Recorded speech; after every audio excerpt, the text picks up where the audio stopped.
Inilah dia hamparan hutan industri akasia yang menjadi salah satu titik peternakan lebah Apis mellifera. Di dalam merawat lebah tentunya kita harus bekerja dengan tulus dan ikhlas, yang mana insya Allah kita akan menuai hasil yang berkah dan berlimpah. Di samping kita menempatkan peternakan kita lokasinya di tempat yang strategis, nekstar yang bagus, tepung sari yang banyak. Dalam kurun waktu 1 minggu atau 10 hari paling lama, kita harus melakukan pengecekan terhadap koloni-koloni kita. Kita cek nekstar yang masuk yang akan diproses menjadi madu, dan juga kita cek tepung sari atau polen yang masuk untuk makanan anggota tiap-tiap koloninya. Ada yang bilang lebah tanpa dirawat pun akan berkembang dengan baik dan akan mendapatkan hasil yang baik. Ini sangat salah ya teman-teman ya. Ini sangat salah, karena namanya kita merawat makhluk hidup, tentunya kita harus melakukan perawatan. Kita harus melakukan pengecekan. Tidak mungkin mereka akan berkembang dengan sendirinya. Maka dari itu terbukti inilah yang namanya perawatan. Banyak tersebar isu di kalangan masyarakat awam yang bilang madu oplosan, hasil nyirup, hasil gula, dan lain sebagainya. Isu ini beredar diakibatkan oleh oknum-oknum yang tidak bertanggung jawab,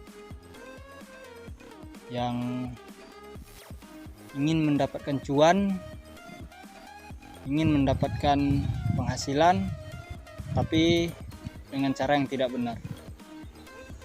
Dan masyarakat awam pun menerimanya karena mereka hanya tahu madu asli itu hanya madu liar, lebah yang hinggap di hutan liar dengan nekstar multiflora, atau nama lain lebah Apis dorsata atau lebah sialang.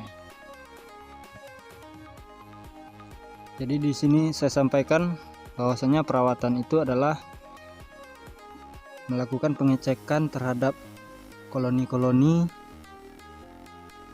Yang pertama, pengecekan tepung sari yang masuk untuk makanan daripada anggota koloni itu sendiri, dan juga nektar yang masuk, yang mana yang akan diproses menjadi madu. Dan juga yang terakhir, kita melakukan pengecekan terhadap ratu yang memimpin satu koloni tersebut. Jika ratunya tidak produktif, telurnya hanya sedikit, itu harus cepat kita ganti, karena untuk perkembangan sangat tidak bagus.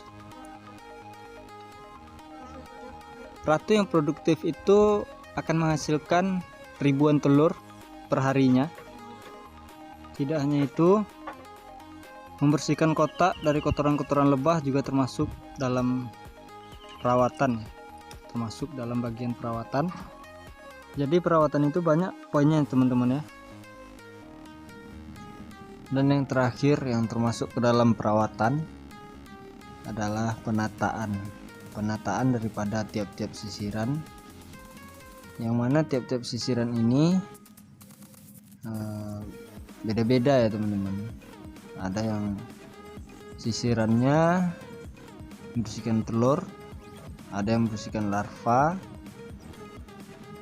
ada yang membersihkan brood, dan ada yang cuma berisi madu.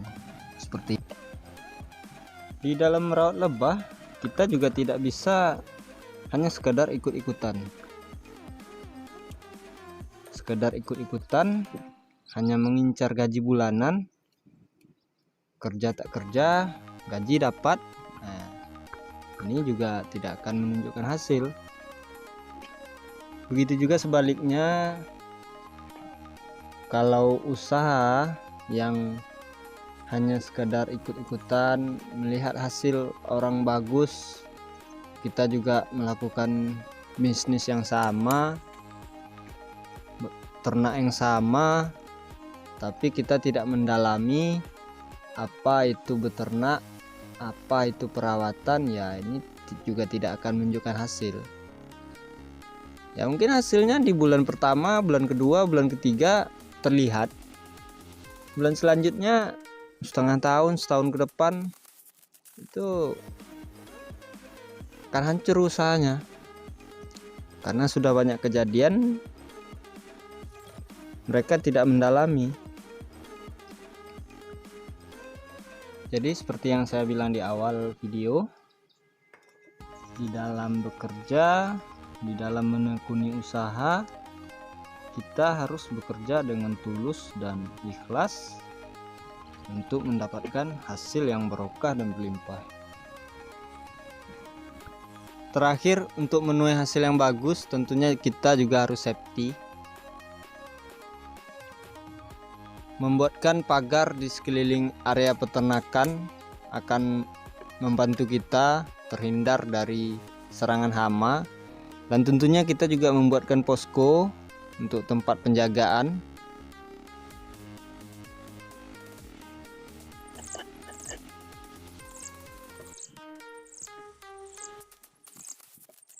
Sekian video untuk kali ini. Jika bermanfaat silahkan like dan juga share. Jika teman-teman ada yang bingung silahkan bertanya di kolom komentar.